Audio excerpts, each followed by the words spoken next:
Hello again, and welcome to Just Say No. That's no with a K, K-N-O-W. I'm your host, Maria Calabrese, and you're listening to KCAA Radio on 1050 AM and 106.5 FM, and streaming wherever you listen to your favorite podcast. Hey, today we're talking about something that more and more people are curious about: homemade cannabis infusions and edibles. But we're not talking about complicated chemistry experiments or intimidating recipes. We're talking about confidence, intention, understanding the variables, and learning how to create more thoughtful, predictable experiences at home.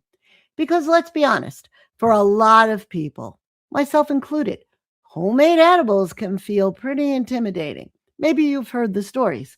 One gummy did absolutely nothing, another one hit way too hard. Or maybe someone waited 20 minutes, got impatient, took a second gummy too soon, and suddenly found themselves having a very different evening than they had planned.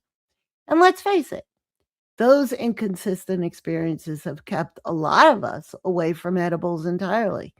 For years, homemade cannabis infusions meant having to deal with stovetop experiments, mystery potency, strong smells in the kitchen, and recipes that sometimes worked beautifully and sometimes absolutely did not. Maybe the butter burned, maybe the oil overheated, maybe one batch worked and another somehow just plain didn't. And honestly, that inconsistency is part of what intimidated so many of us, myself included. Now, can you make homemade infusions using the traditional methods? Absolutely. People have been doing that for years, generations. But what's interesting and what excites me the most is the emergence of modern infusion devices and tools. As legalization progresses, we are seeing innovation in this area. These new infusion devices blend old school infusion methods with more precise temperature control, consistency, and a little bit of modern engineering, helping take some of the fear and guesswork out of the process. And as someone who came into cannabis later in life, and definitely not from a culinary cannabis background, I personally found devices like the Levo oil infuser helpful because they brought me more confidence and consistency to something that once felt so unpredictable and so overwhelming. I became really discouraged. And that's really important because today we're not necessarily looking for stronger experiences, right? We're looking for more predictable ones, more repeatable effects, more confidence in how something's going to feel before we eat it. We want to understand what we're taking, how much, how it was prepared, and how to recreate an experience that felt positive, balanced, and enjoyable. And maybe most importantly, we want to move beyond fear and guesswork. And that's really what today's episode is about. We're going to talk about infusion basics, activation, what's often called decarboxylation, dosing, flavor pairing, and how understanding a few simple variables can completely change your relationship with homemade edibles. And we're going to do that through one of my favorite infused recipes that I actually made using the Levo 2 Plus, a rosemary citrus cannabis honey that I drizzled over one of my favorites, a ricotta fig crostini. Now, that might sound fancy, but the truth is, infused honey can be used in all kinds of approachable ways: in tea, over your yogurt, ice cream, yum, on toast, or anywhere you want a little herbal warmth and intention.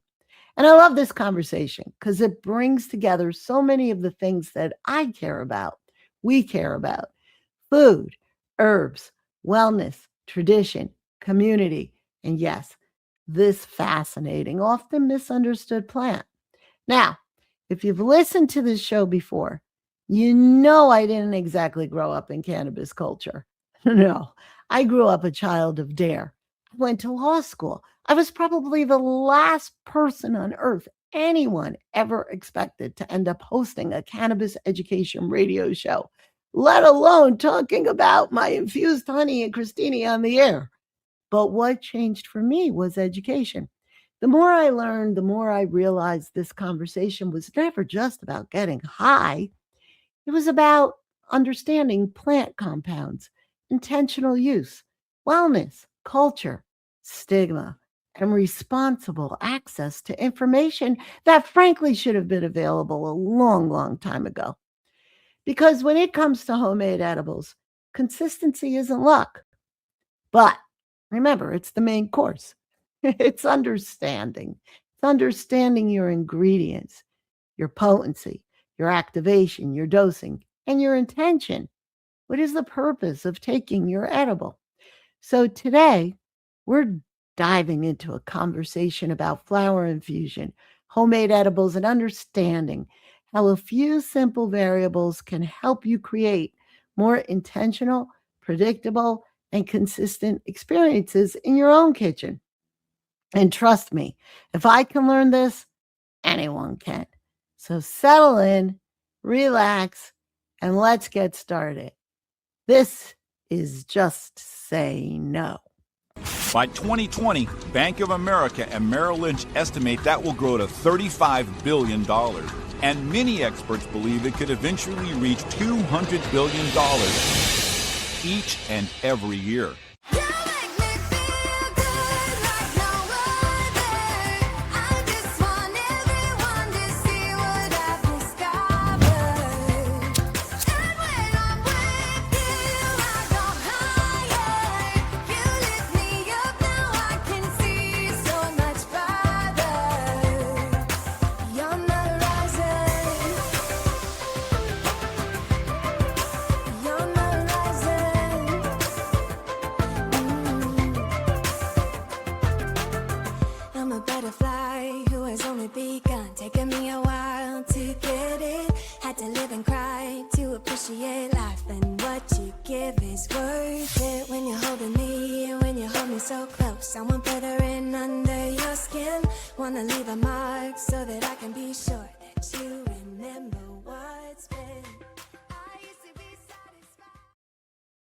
Welcome back to Just Say No. I'm your host, Maria Calabrese.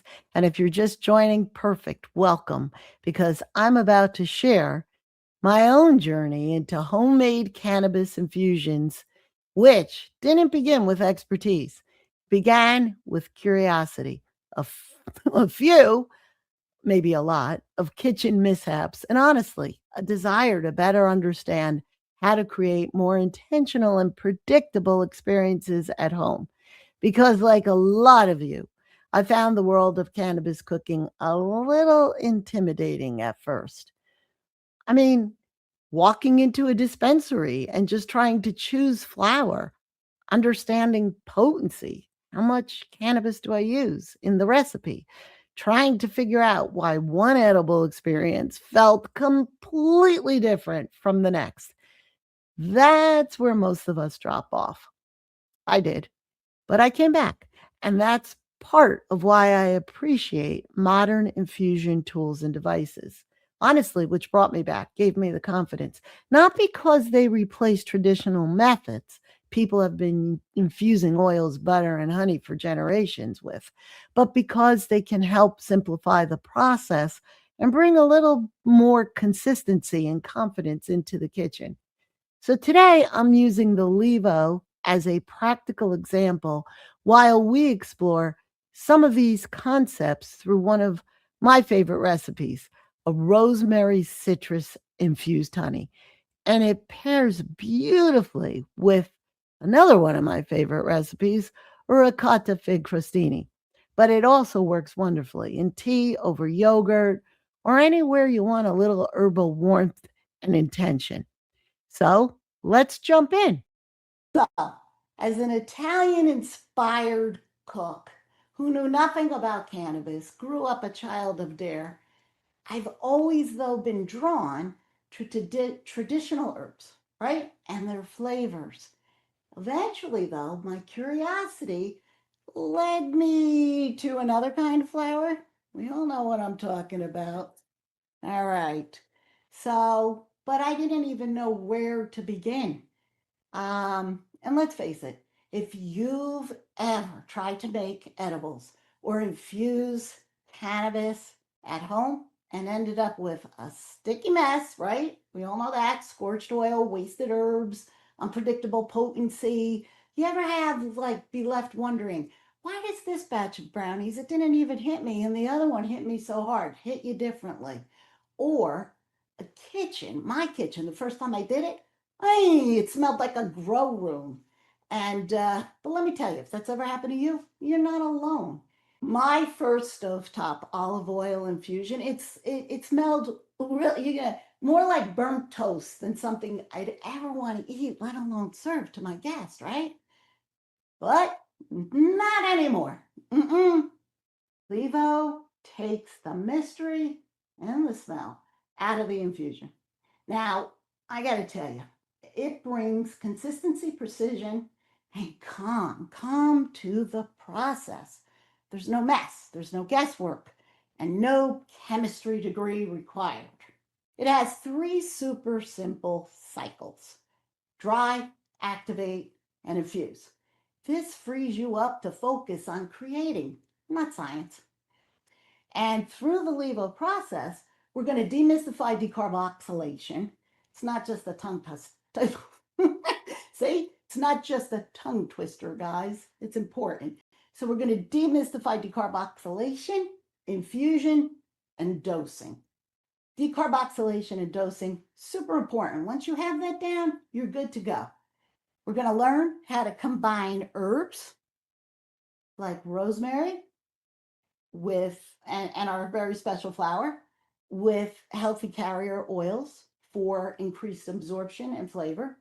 And we're going to discover together how Levo makes precise, consistent infusions every time. But before we dive in, let's get the hard part out of the way. And it's not really that hard. Let's start where every good recipe begins, with your ingredients. Okay? And that brings us to choosing the special flower. I don't know about you, but I have never been in a dispensary. And I live in California, but I'm well acquainted now. Walking into a dispensary for the first time, it can feel a bit like stepping into a fancy wine shop. Rows of jars, endless options, and people throwing around words like terpenes, indica leaning hybrids, sativa. It's a little confusing, but don't even worry. You do not have to know it all to get started. The key is intention. Know your why before you buy. All right? Know, KNOW, your why before you buy. And that doesn't apply only to cannabis. Guys, it applies to everything. Know your why before you buy. So, your why. If you want something relaxing or grounding, choose a CBD dominant or balanced strain. For daytime creativity or focus, look for a THC forward uplifting strain. Know your why. Check the label. Look for the THC and CBD percentages. That's your flower's potency, and that's going to be really important to master potency and dosing at home. Look for the THC or CBD percentage. All right? Should be on the label. So check the label and ask about terpenes. Now, what are terpenes? Terpenes are the aromatic compounds that give cannabis, even lemons, their scent and subtle effects. You may have heard of limonene. Now, you want to know the scent and the effect, and that's what you want to take note when you're choosing your flower as your ingredient.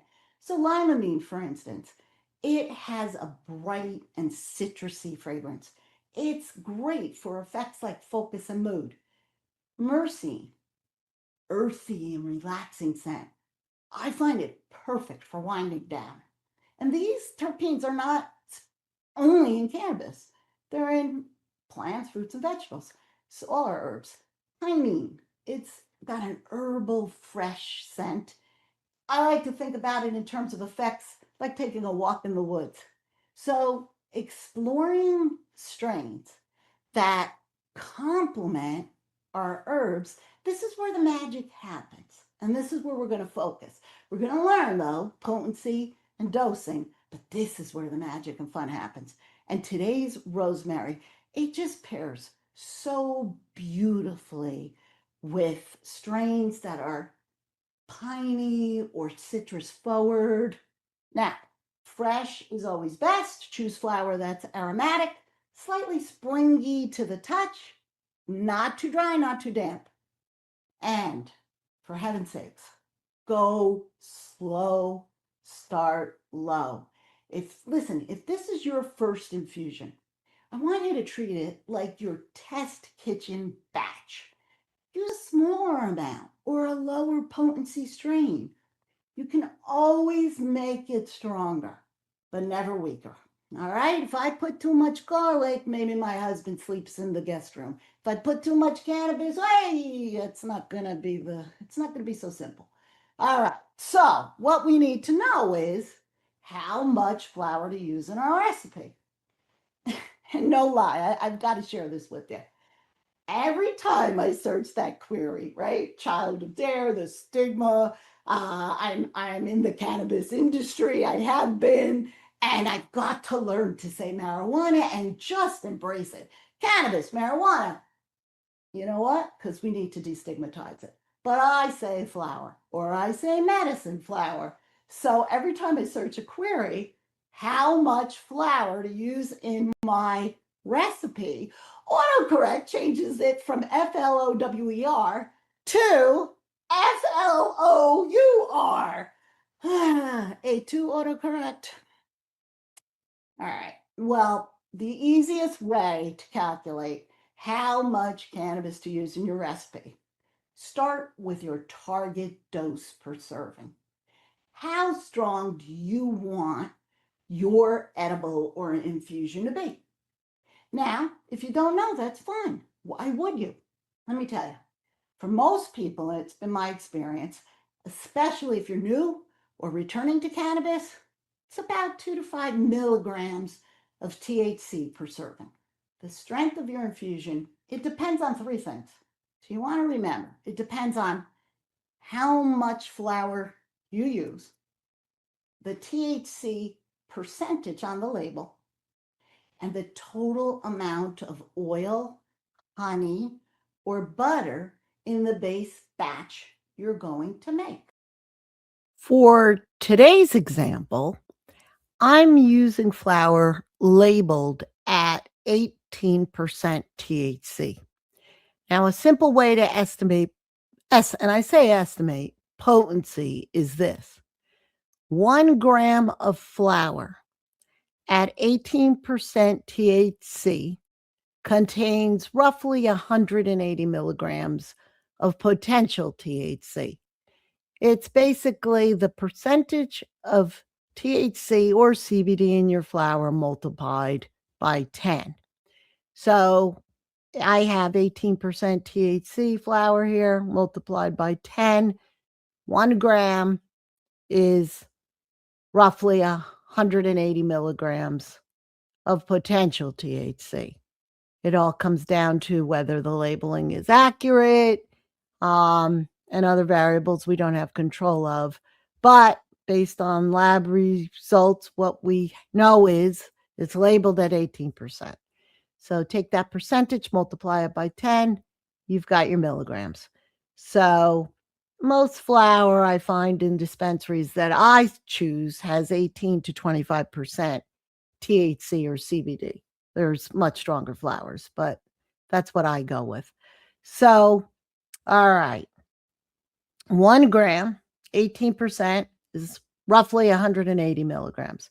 So if I use 2 grams for today's recipe, that gives me about 360 milligrams of potential THC in the full batch before we account for normal infusion variables, the hearts of today's show, right? There's variables that's going to influence that.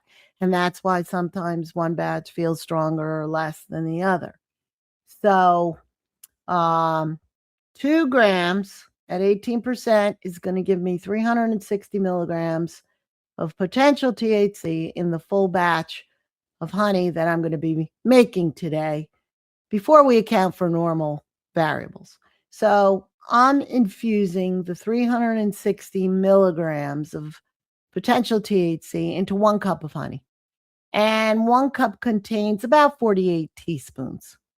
So if we divide the 360 milligrams in the entire 1 cup by 48, we'll get about 7.5 milligrams per teaspoon. Now, I'm not using a full teaspoon on each piece of my recipe, the ricotta fig crostini. I'm using closer to 1/4 of a teaspoon when I drizzle it, which would bring each serving to around 2 milligrams, which is perfect because I don't know about you, but I can't eat just 1 piece. And for many people, that is a really approachable starting point, 2 milligrams per serving. And this is really why the math matters. You don't have to become a chemist and you don't have to be perfect, but you do want a reasonable, dependable estimate. With cannabis, you want that estimate. I might guesstimate when I'm putting basil or Parmesan, but not when it comes to potency. So start low, go slow, label clearly, and give your body time to respond. Wait an appropriate amount of time before diving back in. All right? Now, here's the best part. Levo has a potency calculator. It does all the math for you. It does the infusion and it does the math. Here's how it works. You just plug in your flower amount on their website, go to their potency calculator, the percentage of THC or CBD, the potency, and what infusion base you're going to be using, oil, honey, or butter. It instantly gives you your milligrams per serving. Now, if you want to know the mathematical formula behind it or really get deep in the weeds, that's a really bad pun. I use it all the time. You can go to our website. So the big key takeaway here is start low, go slow, and let your calculator or use the mathematical formula. We have a beautiful blog on our website, greenbeelife.com, levoil.com. They have their potency calculator. All right. Up next, we're going to get into one of the most misunderstood parts of homemade edibles, activation, or what's often called decarboxylation. And trust me, understanding this step can make all the difference between guesswork and a more intentional experience. So stay with us.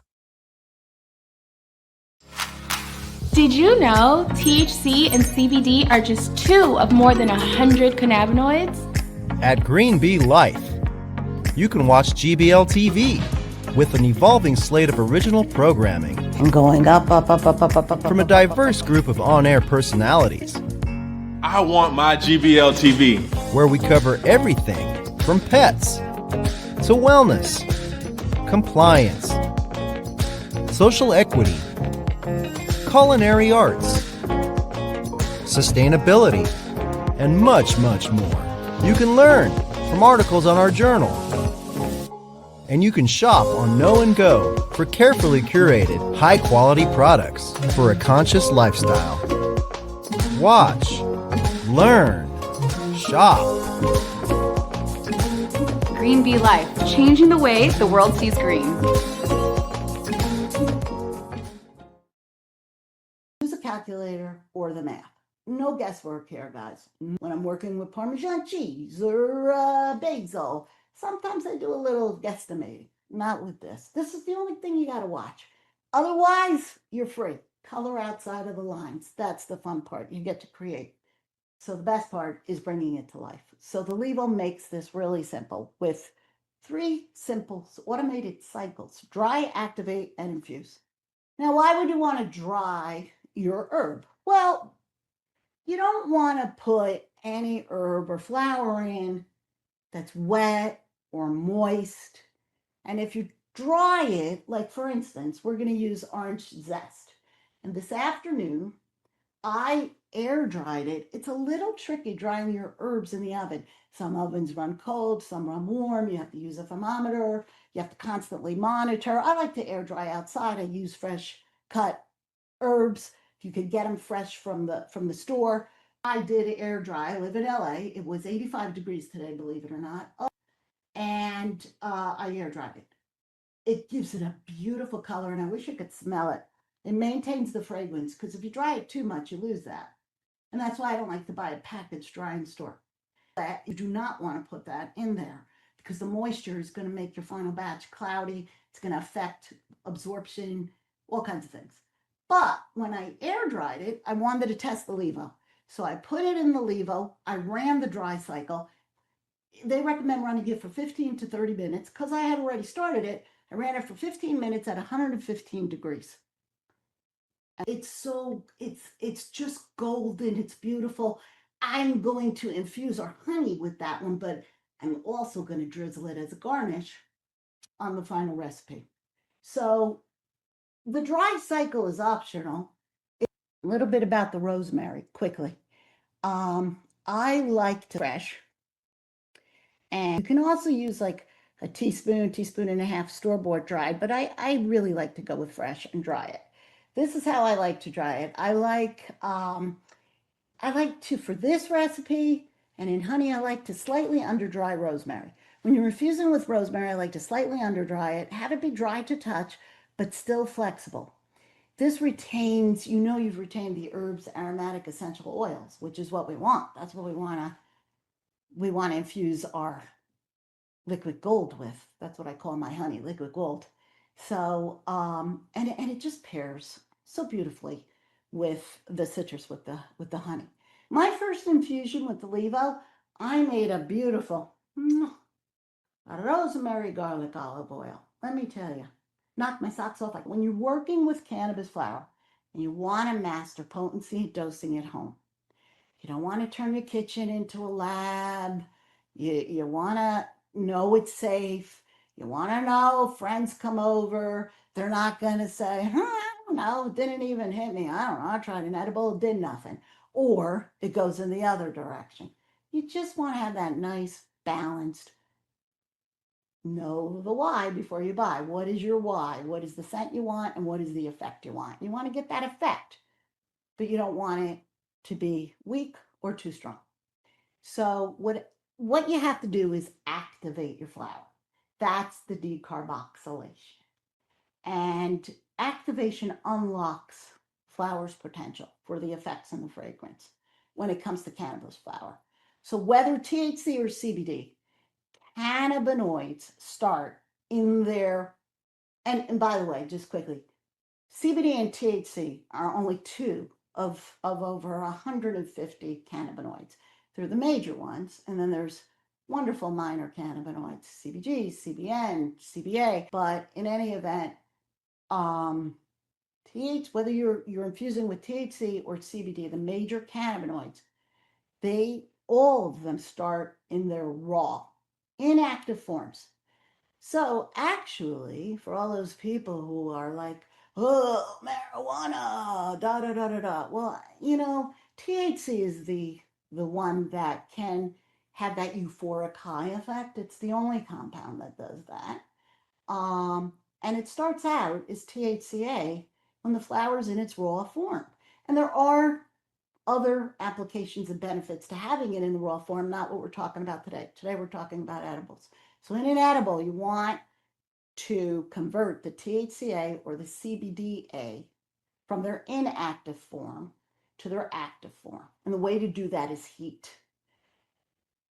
The thing that intimidates a lot of people is how much heat and for how long. And we got to do it right. So think of this as flipping the on switch for your infusion. Without it, your cannabinoids are going to remain locked away.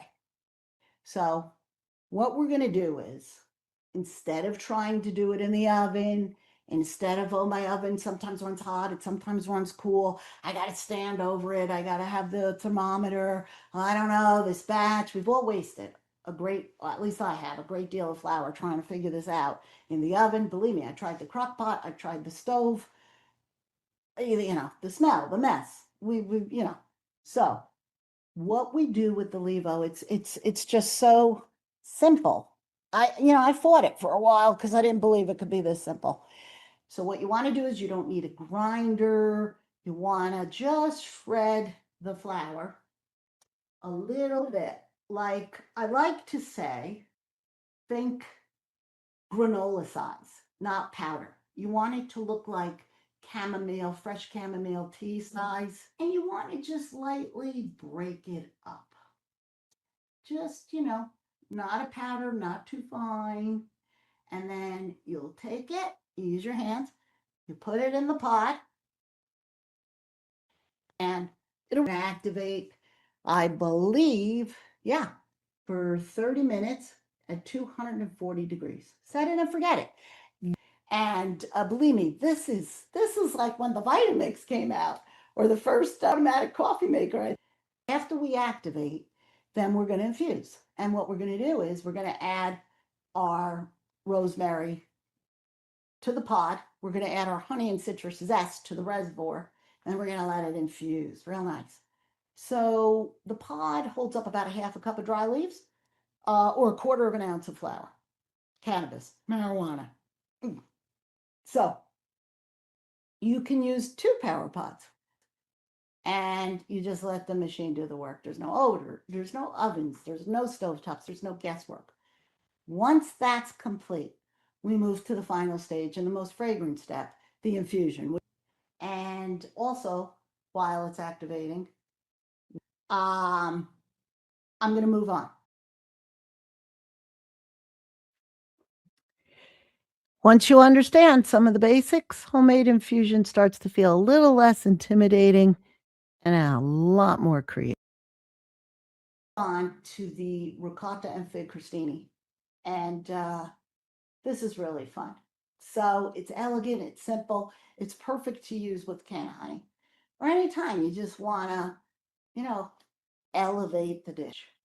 You want to get a sourdough or a baguette, and you want to slice it about a half an inch, put it on a pan, and then I take a brush or a drizzle my olive oil on both sides of the bread.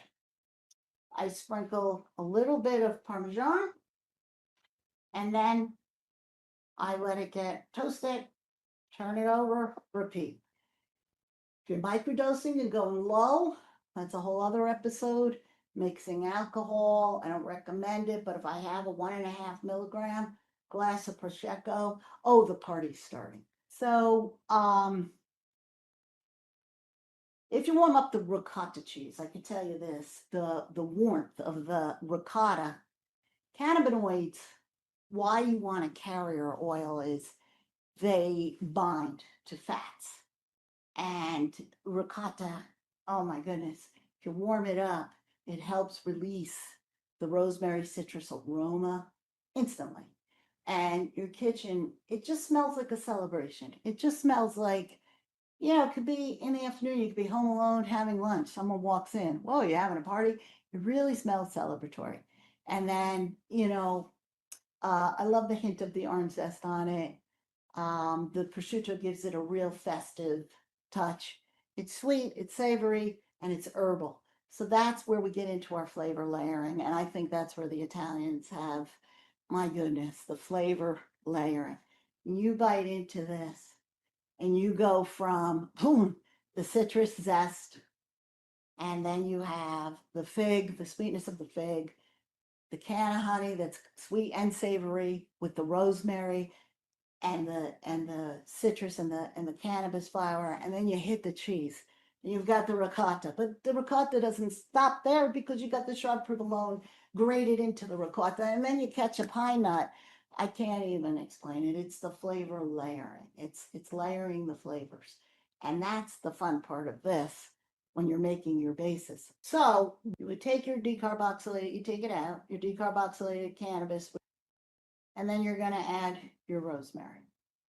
So in the pod will go your rosemary and your flour. In the reservoir will go your honey and your citrus zest. Now, you could also put some citrus zest in the pod. You want, with your rosemary, when you're drying it, I don't take it off the stems to dry it. But when I put it in the pod, I do take it off the stems. And with honey, a small amount of sunflower lecithin can help create a smoother, more even infusion and more consistent dosing. And that consistency matters because homemade edibles should feel intentional, not unpredictable. Once the infusion is complete, I strain it carefully, label it clearly, and remember, you want to start low and go slow and give yourself time to understand how your body responds.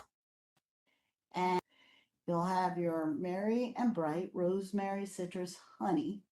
I've got 1 tablespoon is 7.5 milligrams. It's shelf stable. It's giftable. Really nice. It's a nice, it's something different. I'm not even a big DIYer, but I will tell you, I am into health and wellness now. And knowing what the ingredients are that you're putting in there, knowing that there's no chemicals, no preservatives, having control to put fresh ingredients, having control to customize it to your taste, to your potency, to your strength, having peace of mind that, oh, I could eat 3 of these and I'm not going to be couch locked or have a bad experience and never want an edible again. That's, it breaks my heart. I talk to so many different people, and I talk to so many people who are like, oh, edibles, no, no, no.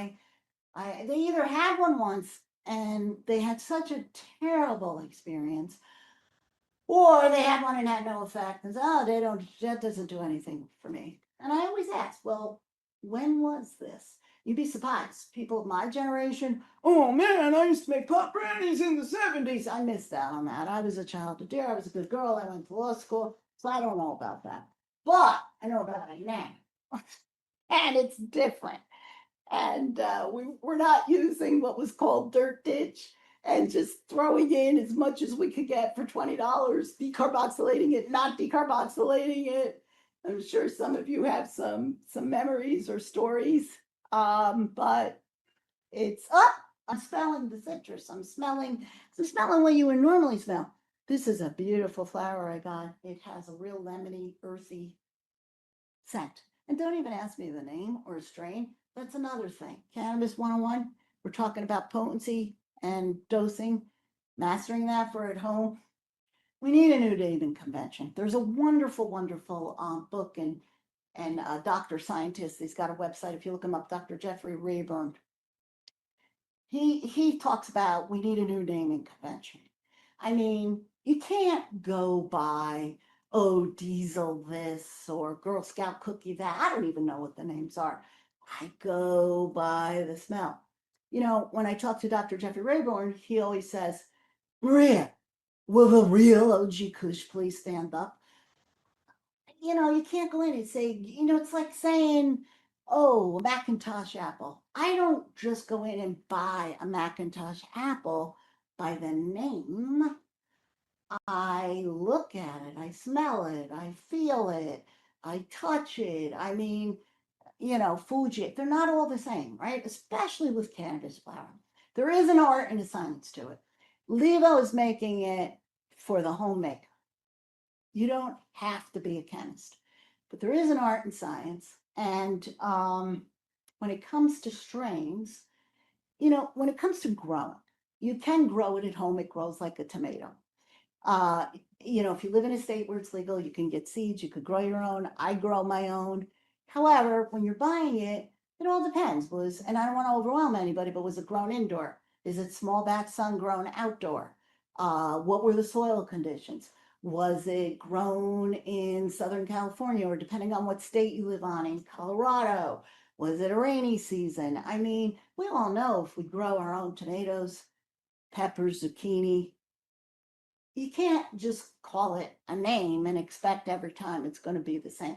So my point is, I love when I'm buying my fruits and vegetables, if I don't grow them, going to a farmer's market, right? And just looking the farmer right in the eye, smelling it, touching it, feeling it, like the old country. That's what they did, right? They grew it all themselves. I'd go to the market with my grandmother, buy everything fresh. She went every day, and whatever looked good. It wasn't I'm going in to get sourdough bread. We might come home with rye bread because the sourdough maybe didn't look so great.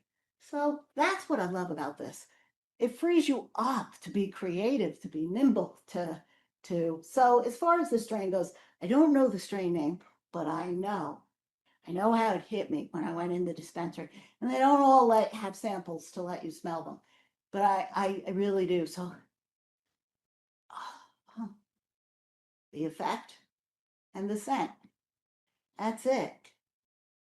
No, just need to know, and then you'll know how you feel. Go by how it makes you feel, and mastering the potency and the dosing, you will get that desired effect. You won't be disappointed and get too little. You won't be couch-locked or God knows what else. Because, guys, an edible, different from smoking. An edible gets metabolized and metabolized through your digestive system. This is why they say low and slow. When you smoke, it's immediate. A lot of people smoking recreationally or medicinally, God forbid, you're in terrible pain, you need it right away, the inhalation. But when you eat it, it has to be metabolized through your digestive system, and it takes longer. It's just like, sometimes they say if you're eating something so delicious, stop, wait 15 minutes, because it might take that long for it to hit you to feel that full. If you just keep going and then you get that, there's no backing out of that. And then, with cannabis, if you're not sure, this is your test batch. That's what we're talking about.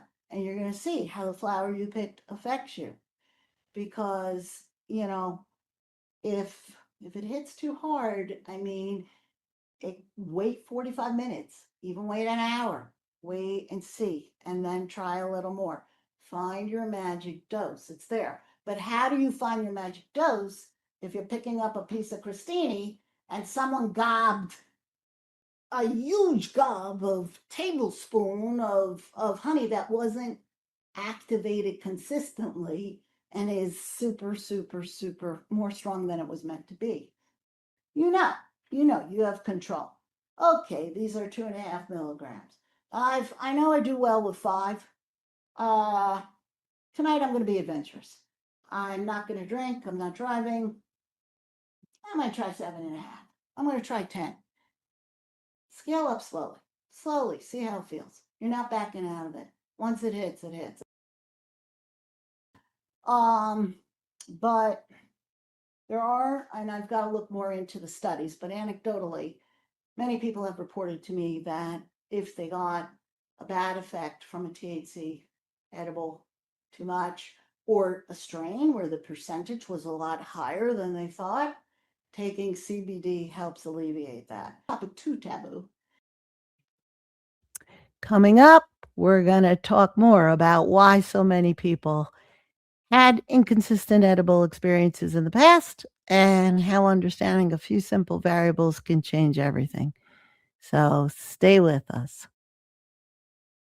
Whether you're brand new to cannabis or a longtime user, we know you have questions, and Leaf 411 is here to help. Leaf 411 is a nonprofit that provides free or low-cost cannabis education through our nurse guidance services that can answer your health-related questions like the benefits of CBD versus THC, potential prescription interactions, and the best ratios for pain, sleep, and anxiety. Get your questions answered today. Call us to speak with a cannabis nurse or visit our website to schedule your call and find ways to support this much-needed public service.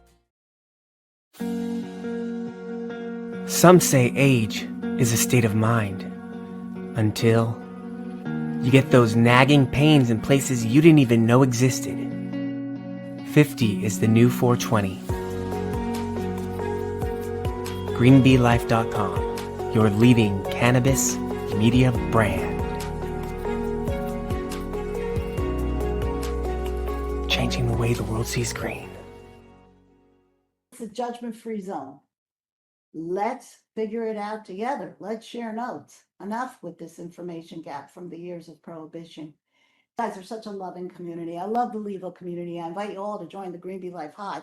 Green Bee is out there pollinating and finding the best and bringing it back to the hive. And to have Levo in our hive and your community, I want to get better at making topical infusions. When you make a topical infusion, you want to use a neutral carrier oil. You don't want it to have flavor per se. And I like an MCT oil, and Levo also has an MCT oil. I like it for absorption, bioavailability. But cap real quickly before we go. How to choose your flower. That's the most important ingredient. Know your why before you buy. Check the label. Get that percentage of the THC or CBD. Always buy fresh. Ask about the terpenes. That's it. Smell the terpenes. Smell the flower. Once you've got your flower and the understanding of the potency and the activation, the math, right? We have the formula. And the takeaway for me is infusion is empowerment. I started out curious, but I was intimidated. And I went from curious to confident. And this makes me confident. I know if I have a friend at the radio station, he's got an 88-year-old mother. He brings her over. She wants a little something to take. I trust what I'm serving her. So it's knowing what's in your food. And that's with any homemade food. Why to make your own? You control the ingredients. You could customize the flavor. You know what's going into it. You save a great amount of money. And, you're getting higher quality. Plus, it's fun. So without having to get bogged down and think you need a lab and LED lights and a chemistry set and how to know how much is in it, let this do that. And this is where we have the fun part. And because, when you combine, these are nature's ingredients. So is this poor, vilified, misunderstood flower. It's all nature's ingredients. Herbs, oils, honey. And when you combine those, and then Levo gives us this modern engineering, you truly can create something unique and magical. And that's what's going to make me tear up. I want to know your flavor. I want to know what you make. I want to know what you thought of, because we're all unique. And you're going to think about pairing things that would have never occurred to me. I get swayed and biased toward the familiar, my comfort zone, the Italian herbs I know, but I want to know what you're doing and what you're discovering. And that's what community is about. We share and we exchange the ideas responsibly, safely, deliciously, and we have fun. So, you do create something magical. And Levo, this is what it does. It bridges. See, this is what I'm so excited about with Green Bee Life. I want to spotlight the products and highlight the innovative products and the brands that are responsible and doing it right, that are bridging beautifully. Modern innovation, precision with ancient plant wisdom, because that's what this is. And, all the stigma and the war on drugs, it's ancient plant wisdom. It dates back to the Bible. I had a rabbi on my radio show. We did last year a Hanukkah episode. What a great episode. Hanukkah lighting the way. He makes kosher challah. And people thought it was, a gimmick. No, he had a son with a terminal brain tumor, and the poor young man succumbed to it. But they were kosher. And when Western medicine failed and he wanted to investigate this as a remedy, he needed kosher flour. And we're going to replay that episode as the holidays come up. It's a lot of fun. It's called Hanukkah Lighting the Way. It's Rabbi Cohen. And it's chilling. So, and it's warm. And so if today inspired you, keep exploring and keep sharing. Let me know what you're finding out. You can find the full recipe. We'll have a dosing guide and more infusion ideas. And we want to know your ideas. We want to know what you did at greenbeelife.com. Follow us, DM me, hit me up at Green Bee Life, as long as Meta doesn't shut us down. We call it medicated flour. We call it flour. I'm mixed on that. because I want to destigmatize it, and it's time to just, draw the curtain back. It's marijuana. That's not a dirty word. It's THC. It's a compound. Use it responsibly. Anyway, don't get me going. So check us out. We'll have more workshops, recipes, and seasonal wellness inspiration, so stay curious. And remember, knowledge. Knowledge is the first and the best ingredient. Knowledge is the first and best ingredient. So that brings us to my closing segment, which is our rapid fire Q&A. We have a little bit of time, and I want to just go through some of the cannabis questions I hear all of the time. And we're going to start with some rapid fire myth busters. True or false? True or false? If I don't feel an edible after 20 minutes, I should probably take more. False. And honestly, this is probably one of the most common mistakes people make with homemade edibles. Unlike smoking or vaping, edibles have to move through the digestive system and be processed by the liver before you're going to feel the effects. And that can take time. For some people, it may be 45 minutes. For others, it may be 2 hours, depending on metabolism, food intake, and other factors. That's why patience matters. Believe. Start slow, go slow. Start low, go slow. And give your body time to respond before taking more. Because remember, you can always make it stronger, never weaker. All right. Rapid fire question number 2 that I hear all the time. Why did one brownie or recipe hit me differently?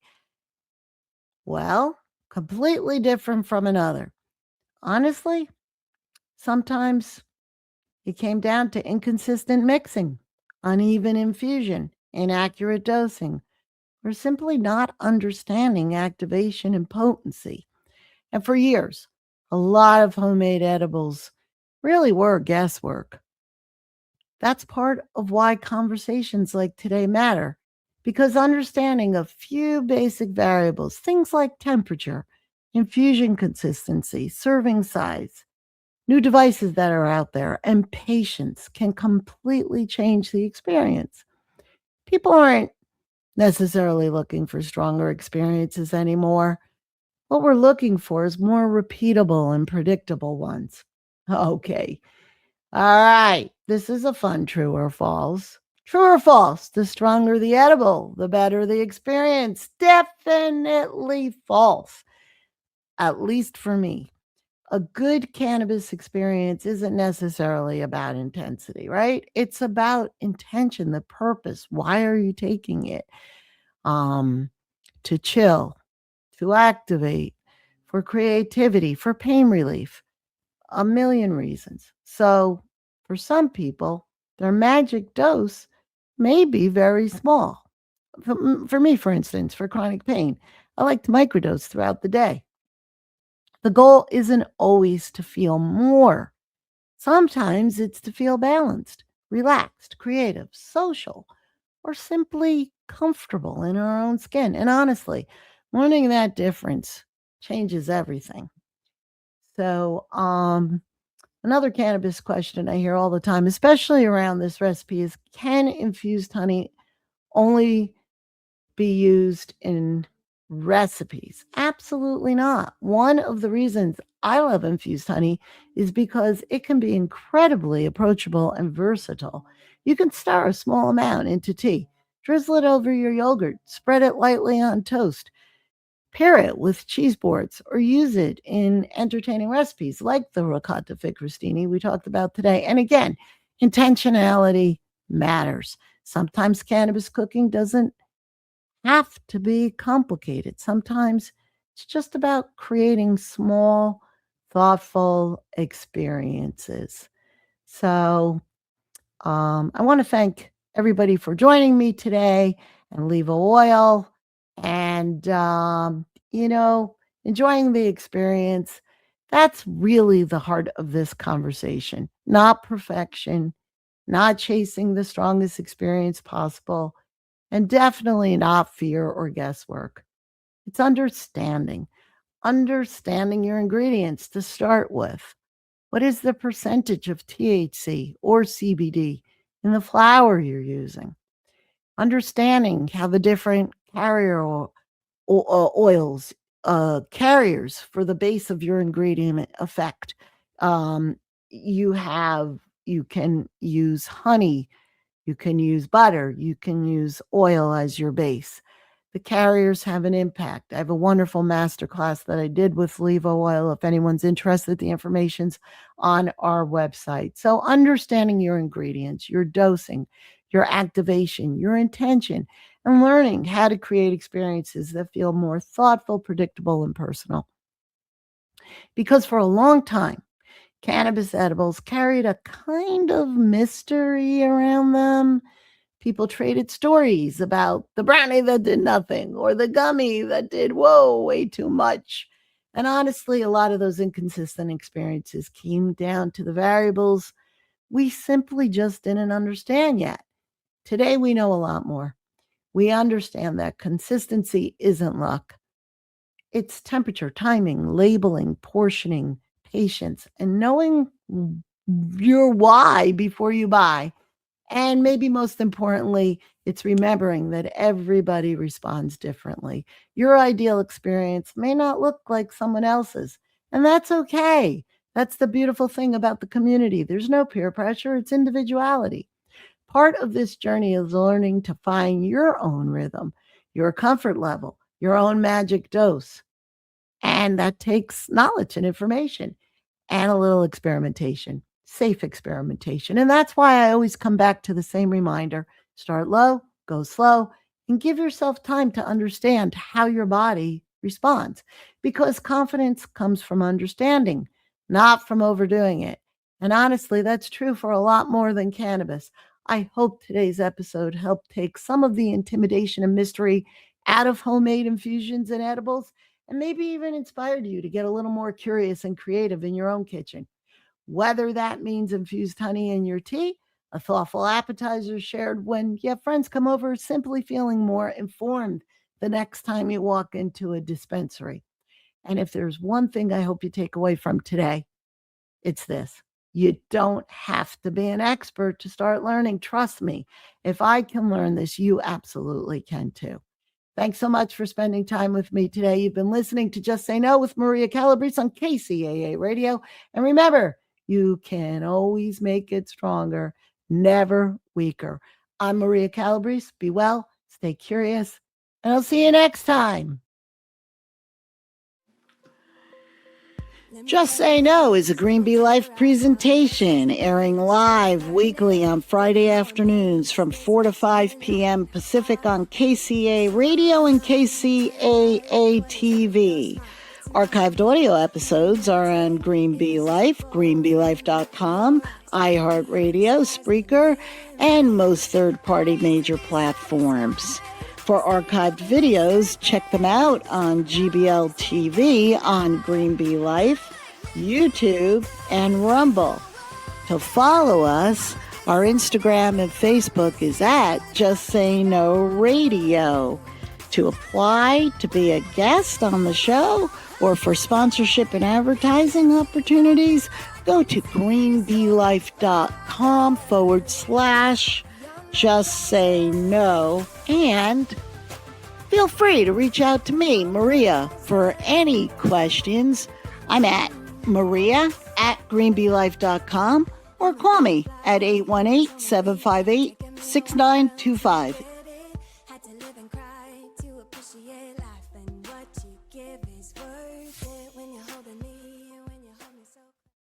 Cannabis helps me get into a Zen state. It helps me tap into my creativity. I like to use cannabis to work with the creative stuff I get into, and I'm also a musician. It helps me tap into my creative energy in terms of the way I interact with people. Don't stress, decompress with flower. The way I interact with my boyfriend, the way I interact with my friends, and it helps them interact with me. Don't stress, decompress.